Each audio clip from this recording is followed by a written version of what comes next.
Muito antes dos europeus atacarem seus navios em terras americanas e elegerem sua recente descoberta, estima-se que, pelo menos, 5 milhões de pessoas viviam só na região que hoje compreende-se o Brasil.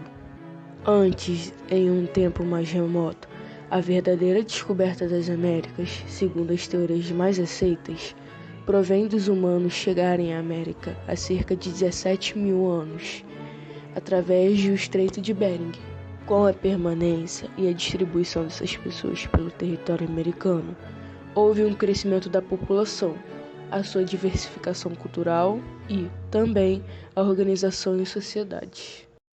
E, aqui no Brasil, após 1500, com a presença portuguesa, esse número foi decrescendo substancialmente, chegando hoje a um número bem inferior à população brasileira atual, com os povos originários sofrendo um extenso processo de extermínio, apropriações de terras e sendo expulsos de suas terras para áreas marginalizadas da sociedade.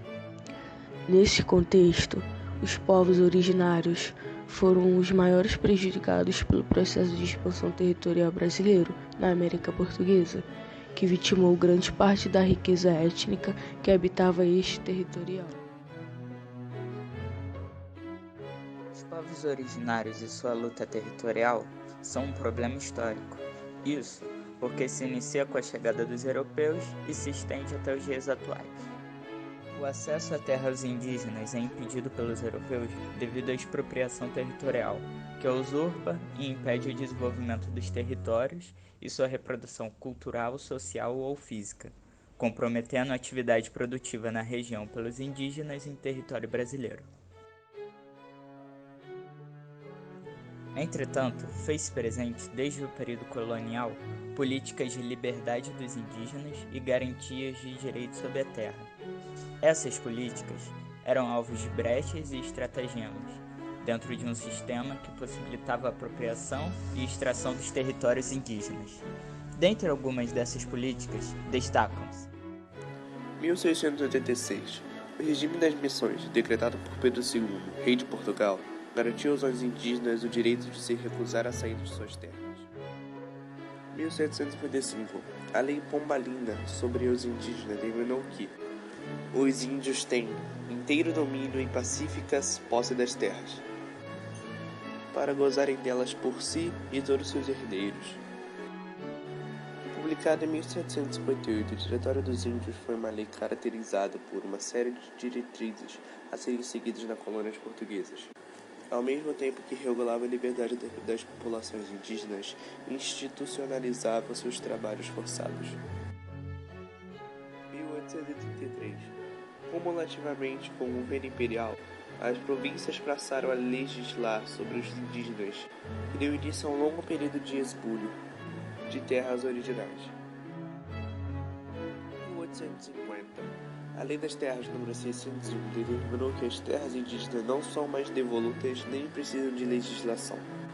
A mesma Lei das Terras recomenda que se reservem terras para os aldeamentos com propósito de civilização dos índios. 1908. Pela primeira vez o Brasil foi acusado internacionalmente do genocídio pelas chacinas indígenas, por ocasião da ocupação de colonos alemães na região sul. Em 1910 foi criado o primeiro órgão indigenista no país, o Serviço de Proteção ao Índio, SPI, cujo objetivo era a proteção dos índios. Constituições de 1934, 1937, 1946, 1977 e a Emenda Constitucional de 1969 trataram também dos direitos indígenas.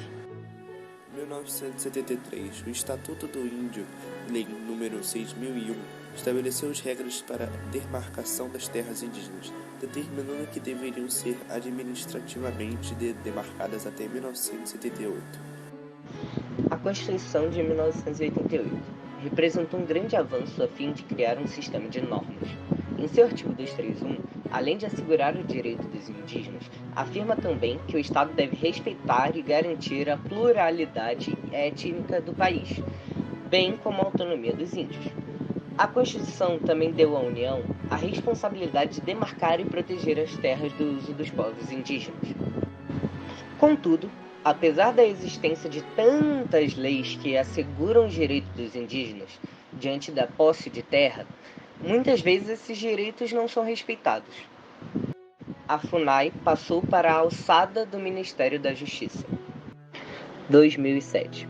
Foi aprovada a Declaração das Nações Unidas sobre os Direitos dos Povos Indígenas, que reconhece e afirma os direitos fundamentais e universais desses povos no âmbito de suas próprias culturas, tradições e instituições. 2016. Foi aprovada a Declaração Americana sobre os Direitos dos Povos Indígenas da Organização dos Estados Americanos.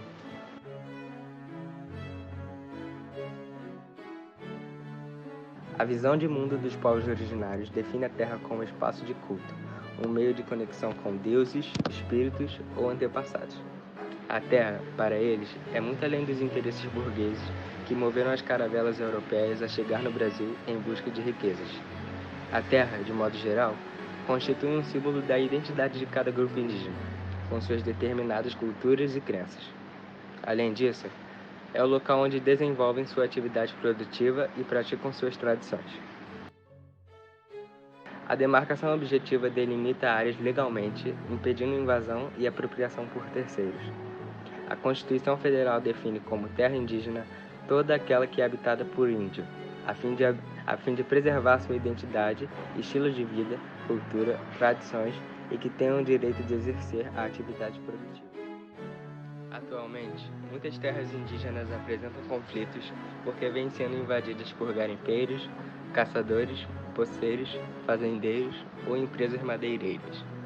Outras são cortadas por estradas ou são inundadas devido à construção de usinas hidrelétricas. Os povos indígenas sofrem também com aquilo que ocorre ao redor de sua terra, como queimadas, desmatamentos e poluição dos rios. Inúmeros grupos indígenas vivem em áreas muito reduzidas, insuficientes para manter suas formas tradicionais de vida. Por isso enfrentam problemas relacionados à alimentação, à miséria e à preservação de suas práticas culturais. Cada vez mais comum a presença de indígenas nas cidades, atuando no mercado de trabalho, estudando em universidades e ocupando cargos públicos, a fim de garantir maior representatividade na luta pelos seus direitos.